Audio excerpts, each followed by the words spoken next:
Alors, ça fait maintenant 9 jours que les jeunes qui fréquentent les écoles publiques du Québec n'y ont pas accès à bien des endroits. Ça touche des milliers d'élèves un peu partout.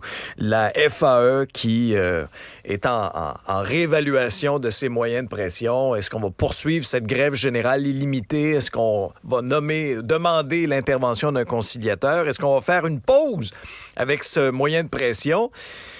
Pendant ce temps-là, les écoles privées, les élèves qui fréquentent le privé peuvent continuer leur année scolaire. David Bowles est directeur général du Collège Charlemagne et président de la Fédération des établissements d'enseignement privé. Bonjour, M. Bowles, merci d'être là. Bonjour, M. Dubé. On a deux Québec là, dans le monde de l'éducation en ce moment, plus que jamais. Hein? Ben, écoutez, il faut comprendre que dans la grande majorité des cas, les écoles privées, les enseignantes, enseignants et les employés des écoles privées sont syndiqués. Ils sont syndiqués dans les centrales syndicales nationales, les mêmes qu'au public. Par contre, on négocie, c'est des unités d'accréditation école par école. On négocie directement avec eux.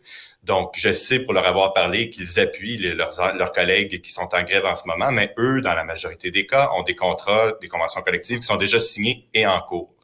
Donc, c'est la raison pour laquelle très majoritairement nos écoles sont ouvertes en ce moment. Mais on espère de notre côté que tout se règle le plus rapidement possible aussi, que tout le monde retourne à l'école, c'est certain. Prenons étape par étape, parce que là, il y a des parents actuellement dans le public qui s'inquiètent des retards d'apprentissage de leurs jeunes, des impacts que ça peut avoir pour la suite des choses. Est-ce que vous sentez dans les différents établissements d'enseignement privé du Québec, est-ce que le téléphone sonne davantage? Est-ce qu'il y a un certain engouement, un exode à venir? Quel est l'état de situation? Non, en ce moment, on n'a pas vu de différence avec ce qu'on vit habituellement. L'année scolaire est bien en cours.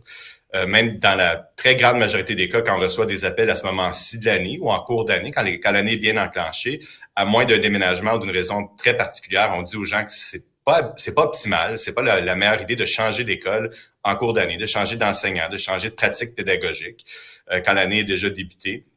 Donc, on n'encourage pas ça. On n'est pas en recrutement d'élèves en ce moment. On veut pas du tout profiter de cette situation-là.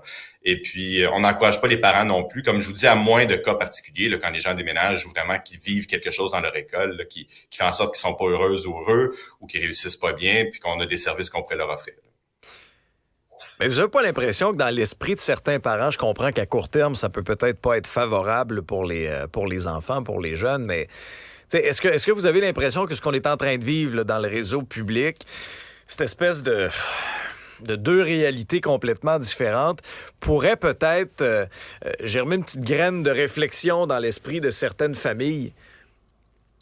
En ce moment, il y a des réalités différentes. Il y a nos écoles, oui, elles sont ouvertes parce que nos conventions collectives sont très généralement signées.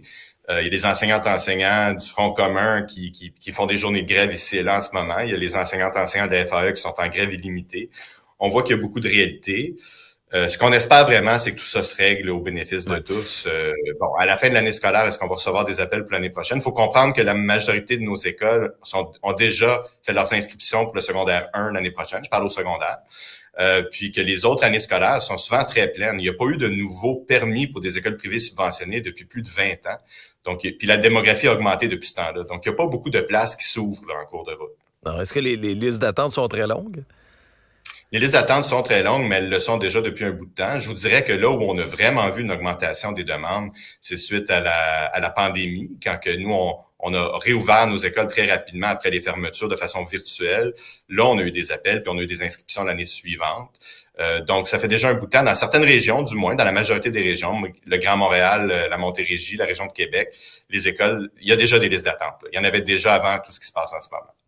On entend souvent dans le réseau public la question des pénuries de professeurs, des choses comme ça. Est-ce que le conflit de travail et cette grève générale illimitée-là, vous avez remarqué peut-être, là aussi, peut-être des fois des profs du public qui seraient tentés de faire le saut, de s'en venir au privé. Est-ce que vous avez les capacités de les accueillir? Avez-vous l'intention de recruter les éléments du public qui pourraient être tentés de faire le saut au privé en raison de la grève? Le fait qu'il n'y ait pas de fonds de grève, qui soit dans la rue avec pas une scène qui rentre? Je vous dirais que définitivement pas en ce moment. Là, en ce moment, il y a des négociations qui ont lieu. Nous, on respecte ça. On n'est pas en recrutement en ce moment. L'année scolaire a débuté. Et puis, on la vit, là, la pénurie de main-d'œuvre, la rareté de main-d'œuvre depuis déjà quelques années. Par contre, on fait nos pas comme le processus. public, là. Ben, en fait, la grande différence, je crois, là, c'est que nous, on fait nos processus d'embauche au printemps. On s'organise vous, le plus ça se fait, ça, rapidement au possible. printemps. C'est drôle, c'est un enjeu Effectivement. public, semble-t-il, là, que c'est pas faisable. Ben, écoutez, nous, c'est ce qu'on fait. On évalue nos besoins pour l'année Ça suivante, fonctionne puis on bien? fait nos applications. Ça fonctionne bien, puis on respecte l'ancienneté. Là. C'est des enseignants qui sont syndiqués. Oui, parfois, il peut y avoir des postes qui s'ouvrent là, durant l'été ou au mois de septembre. Puis là, on a des clauses dans nos conventions collectives qui prévoient ce qu'on fait à ces moments-là. Mais on fait notre recrutement, puis on fait notre embauche au printemps pour éviter le plus possible de ne pas avoir le personnel dont on a besoin à la rentrée scolaire. Et si un prof là, du réseau public là, vient cogner à votre porte, allez-vous l'accueillir à bras ouverts? Ben, en ce moment, dans mon école, moi, je suis directeur d'une école, toutes mes enseignantes et enseignants sont embauchés. Il peut y avoir des ouvertures de postes qui existent dans certaines écoles, mais écoutez, embaucher un enseignant en ce moment pour quelques semaines, puisqu'ils sont en grève, c'est pas bénéfique pour nous. Et puis, on veut pas non plus enlever une enseignante ou un enseignant dans une classe où il y a présentement un prof, alors qu'on sait qu'on est en rareté de main-d'œuvre, puis que quand les élèves vont venir, qu'il n'y a plus d'enseignants. On ne veut pas faire ça. C'est pas ce qu'on recommande à nos membres en ce moment. Et puis, de toute façon, ce serait pas bénéfique d'embaucher quelqu'un pour quelques semaines puis ensuite se retrouver sans enseignant. Mais, Monsieur Bowles, je suis quand même soufflé de l'écart entre le réseau public et le réseau privé. Vous me dites, l'attribution des tâches, on fait ça au printemps, ça va bien.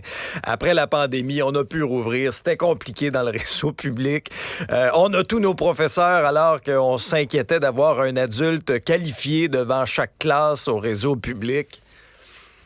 Je trouve ça frappant, la distance. Je trouve ça frappant, la différence entre les deux réseaux à la lumière de ce que vous me dites. Ben, écoutez, c'est la façon dont on s'organise. Chaque école de notre réseau est autonome, indépendante. On respecte les programmes du ministère de l'Éducation. Nos enseignants sont syndiqués. On respecte l'ancienneté. Nos élèves, quand on dit qu'on sélectionne seulement que les meilleurs élèves, là, écoutez, c'est rendu 20% des élèves du réseau privé qui ont des plans d'intervention. Moi-même, je dirige une école où c'est 40%. Donc, on fait notre part. C'est nos façons de gérer nos écoles et puis de la flexibilité qu'on a comme école autonome avec nos équipes écoles qui nous aident beaucoup dans ces situations-là. David Bowles, vous êtes directeur général du Collège Charlemagne, président de la Fédération des établissements d'enseignement privé. Merci de nous amener cet éclairage-là aujourd'hui. Merci à vous.